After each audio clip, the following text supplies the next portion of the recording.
How y'all doing? Hey, now we back again. How you doing? I'm okay. Yeah, it's a good day. Turned around. What's your name? Colin. Nice to meet you all. Nice to meet you. So I want to ask a few questions about, yourself and your profession. Okay. I wanted to ask first thing, what's it like being a professor? This sounds cheesy, but it's rewarding. You know, I get to meet a lot of people, which is great. And I teach sociology, so teach a lot about like power and inequality and, you know, why things are fucked up. So that's always rewarding, I think, teaching about that. So do you like look at the entire society whenever you teach sociology?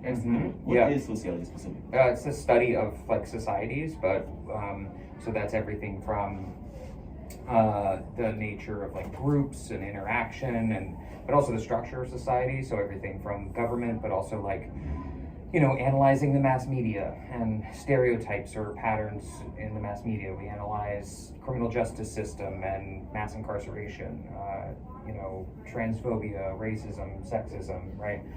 Social problems, a lot of that. So current events type of stuff too. So what you like most about it though? About what? Sociology. That it helps you think about how to change the world, how to change society. That's it. Oh, that's nice. Yeah. How long have you been teaching? Here, I started here in 2014 when I was still finishing grad school. And then I was part-time here, and then I got a full-time job here in 2016, 2015. So a long time, too long. What steps did so when did you decide you actually wanted to be a teacher? It was actually when I was in grad school and I started teaching here part-time, because I lived in Philadelphia, and I was going to grad school in New York, but all my research is based here, and I started teaching here part-time for money, and I just really enjoyed it, and I found I enjoyed it even more than some of the research I was doing. So you were teaching part-time for money, but it turned to a passion because you liked it a lot? Yeah, exactly. I mean, I knew I wanted to be an academic and do research, and teaching is always a part of that. But one thing is that they don't actually teach you how to be a teacher a lot of the times in a lot of programs. So, I wasn't really exposed to it, and then I was, and I really, really liked it. So what step did you take to become a teacher? I have, like, what degrees do I have? More so, what steps in your life did you take? So I started off as an environmental science major at the University of Delaware, and then I got really interested in environmental social movements, so like how to save the earth and whatnot, and that kind of led me into sociology. So then I got a master's in sociology and a PhD in 2017. But like, when I say steps, I mean more so, did you wake up every day and decide you were gonna go and do this to help you get further this? I don't know. Let's say you didn't have a car, you'd get a car so you get to those places that you can get your degree at, etc. Oh, yeah. I mean, it took a lot of, like I said, I was living here when I went to grad school in New York, because I couldn't afford to live in New York, and this was in like 2010, 2009. And so, I get up every day, get on the Bolt bus or Chinatown bus, and going up to New York and up there till 10, 11 o'clock and coming back on the bus every day. But it was something that I really enjoyed and cared about. So, you do what you got to do to make it work.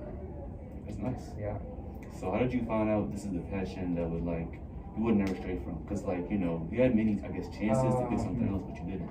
Well, I mean, I don't know that that's true forever. I really enjoy it now, but I think it's also something that I came to because I wasn't so locked in on the thing I was doing before, Like I started as an environmental science major. I was interested in environmental science and climate science, and my interest kind of changed. So if I had gotten locked in early, I wouldn't be doing what I'm doing now. So wait, did you not like environmental science that much? I was more interested in other things, you know what I mean? And I realized that I could change my mind about it, So why'd you go to college? Why did I go to college? One reason is because I worked full time from the age I was 14 until I finished high school, and I was like, I don't want to do those jobs anymore. That was it. Working at a Ruby Tuesdays every day for 5 or 6 years will really do it for you. And then I found that I was good at it and I liked it. You know what I mean? I liked reading, I liked writing, you know. So you prefer working these kind of jobs where it's more like, do you have more freedom to work in like a typical 9 to 5 or Tuesdays?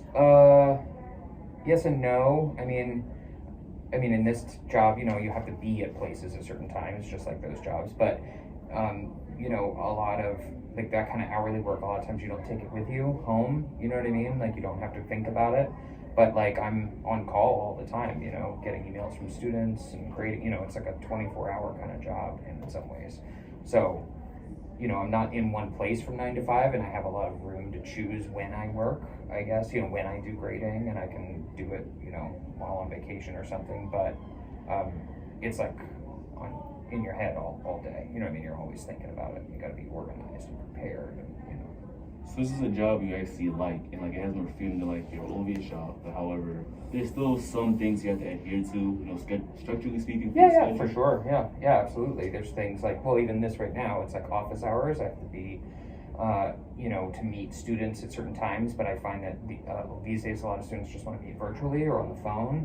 But I still am like on campus, and sometimes it's hard. Like even if the Wi-Fi is bad and they want to meet virtually, but the school makes me be here, and it's like this would be way easier if I was at home. You know, things like that. And you know, every job has bosses who don't know what you do or what you bring, and that's every job. But that's why we have a union. So yeah. So you've been doing this for like 13 years, you said, or 15? No, God no.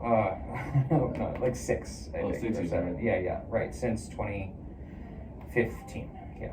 Do you see yourself leaving this job anytime soon? Not anytime soon. No, I really. Anytime in the future? Maybe. You know, I think I am open to anything, really. You know what I mean? But there's nothing like pushing me out, if that makes sense. All right. Anything you like see yourself going to if you were to leave hypothetically? I don't know. What other things would I possibly do? That's a good question. I could make a lot more money doing like advertising. Sociologists go into that kind of work, but yeah, it's kind of soulless a little bit. So I don't know about that. Why though? Why do they tend to go there?